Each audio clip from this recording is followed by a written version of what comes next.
This video will let you see how to change the front brake discs and pads on a Jaguar X type 2008 model. The procedure is basically the same for other types of vehicles too. These are the tools you'll need for this job: a 13mm socket to remove the caliper from the mounting, a 15mm socket to remove the caliper carrier from the hub, and a ratchet driver for those too. Spanner 19mm to hold the little disc, which allows you to insert the bolts to fit the carrier on and off. A lever or something like this to help you push back the piston. Torque wrench when you come to reassemble. The hammer, which to remove the disc from the hub or its bigger brother here if necessary. Screwdriver, useful to prise out the old pads, and a wire brush in order to clean up the carrier before you put the pads back in. The set I've used for this job is, as you can see here, a Mintex, and its number is MDK0187. So just to make a start on the new disc and pads, I've jacked the car up, as you can see here, and it's supported on these blocks. Don't be tempted just to work with it on your jack. So this is the disc which we're going to change, and then the pads are in behind here in the caliper itself, and I'll just let you see the parts of that. So the caliper's made up of the caliper carrier, which is this part here, and the caliper itself, which will separate to get the pads out and remove the carrier to take the disc off. To remove the caliper, there's a bolt here and a corresponding one down below here, which will come out, and then to take the carrier off, there's a bolt here and a corresponding one down here. That's at the back of the caliper. So to take off the caliper, it's a 13mm socket on the top one, and slacken it off. At the moment, don't take that completely off. Now you'll probably find as you turn this bottom one, there's a little piece of metal in there. It'll turn as you turn the spanner. So what you'll need to do is hold that. That's a 19mm spanner. Hold that little piece of metal while you slacken the bolt.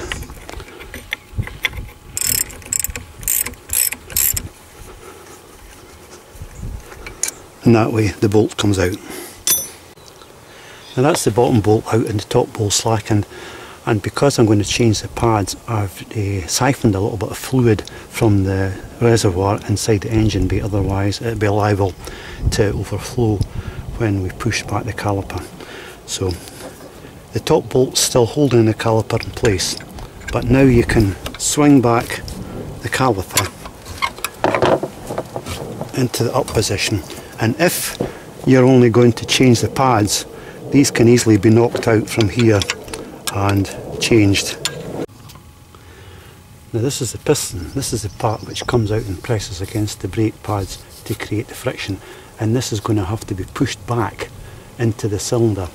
If you do have a proper retracting tool, and that's fine, you can put it on and it will push it back, but because I don't, I'll just use a screwdriver or a lever, something that I've got with me here. So to push the piston back, I'm going to insert a screwdriver through this little hole. It'll touch the piston and also onto the brake pads. It's not touching the disc, and there you can just lever the piston gently back into the recess.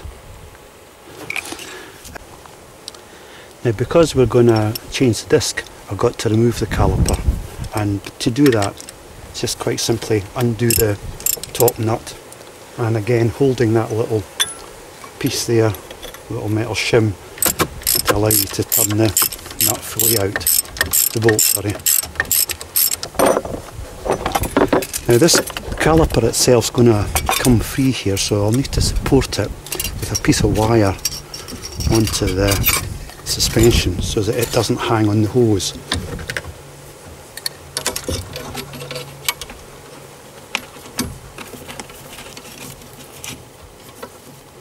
So just lift it away and support it on this piece of wire. That's it. And it'll sit back out of the way. Remove the bolt from the top. Now to remove the old pads, something like a screwdriver here on the top there. A few knocks with a hammer, top and bottom, and the old pad will come away. This is the outer pad which I need to remove now, and it just needs a bit of gentle persuasion to come out.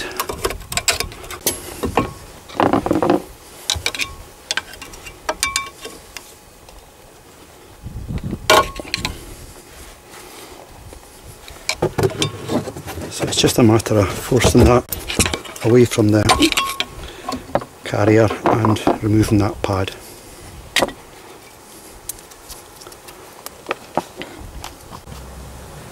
The next part to remove then is the caliper carrier, this one here, and this is where the two larger bolts at the back, which are 15mm, will need to be loosened. So in at the back there, and they'll be quite tight.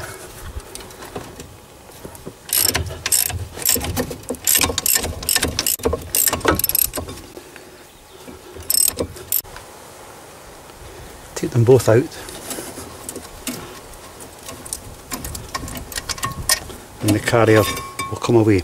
Now you could have left the chute, the pads in there, and removed them with it off the car. It's probably going to be easier. Set that aside for later. Now to remove the disc, it isn't held on by any screws into the centre piece. It just needs knocked, tapped round the outer edge to free it. If you're going to do that, wear eye protection, because chips can come off this edging up here and cause eye damage.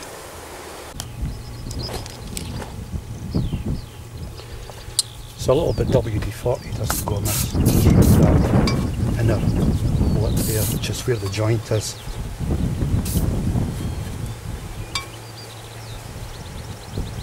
And from there it's just a matter of knocking it from the back, turning.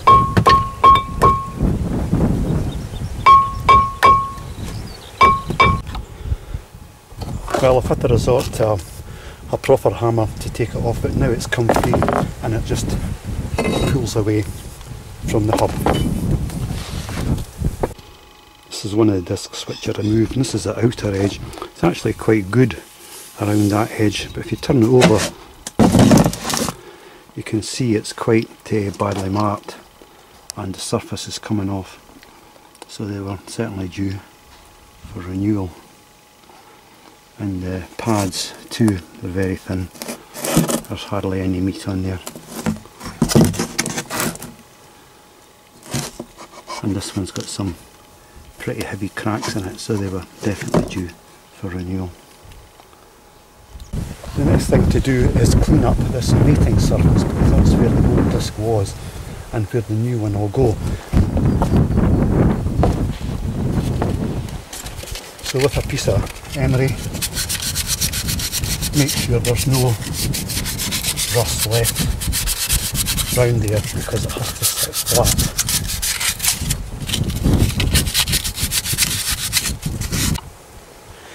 Now also in the cleaning up part, this is the caliper carrier which I took off, and along here is where the pads, the lugs of the pads will sit, bottom there, top.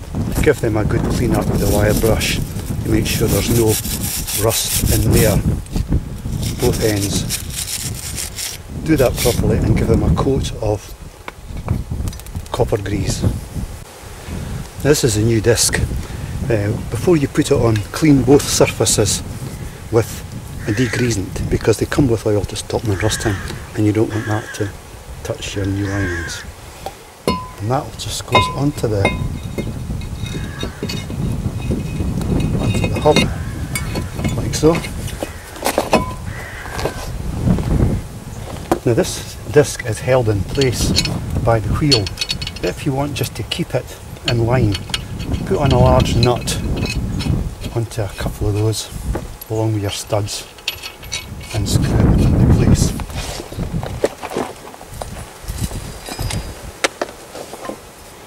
It doesn't need to be tight, just enough to secure it, stop it moving around. Now that the disc's on and held lightly in place, I can put the caliper carrier back into position. So just offer it up over the disc and take the bolts which came from that through the holes in the back.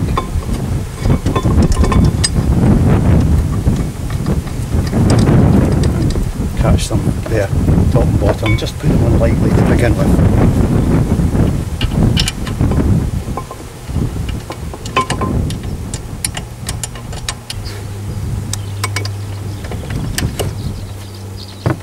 And give them a tighten up.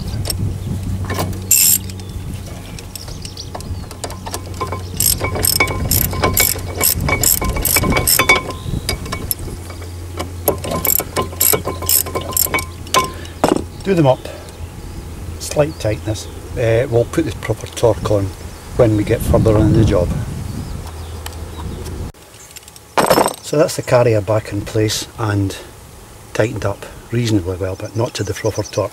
Now you can check that the disc moves between the carrier without touching it at all, which it does. So just a little bit of copper grease on these grooves where the pads will sit, top and bottom, and also at the back. Make sure you don't get any grease onto the disc or onto the pads. This is the new pads which I'm going to fit now, and you can see that they do run in line with the disc. So just offer one into the groove, let it slip in behind the carrier and knock it into place.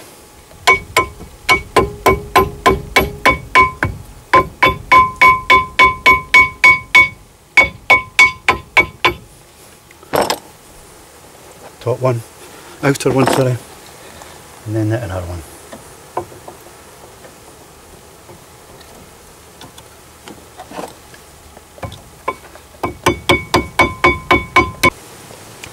Now to put the caliper back on, I've released it from the wire at the top, and the best way to put it on is with the top bolt first. You should get new bolts with those sets, but put it on the top one and that will allow it to swing. And remember the little piece on the top here which you'll need to hold with a spanner when you come to tighten it up.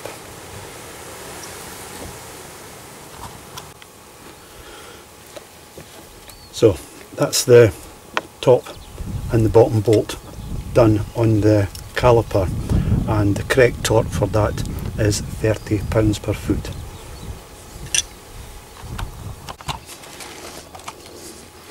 And then with the torque wrench fitted, the cab carrier bolts are on at 98 pounds per foot, and use the torque wrench for this.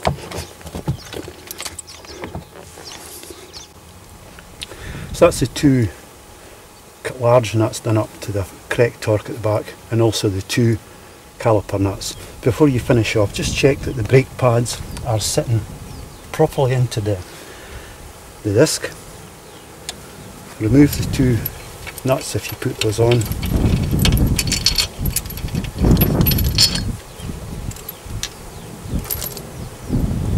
And just check that the disc moves pretty freely within the carrier. From there, wheel back on, check the level of the fluid in the reservoir in the engine compartment. A couple of good presses on the brake pedal before you move to realign the pistons, and try not to do any violent braking for the first few miles.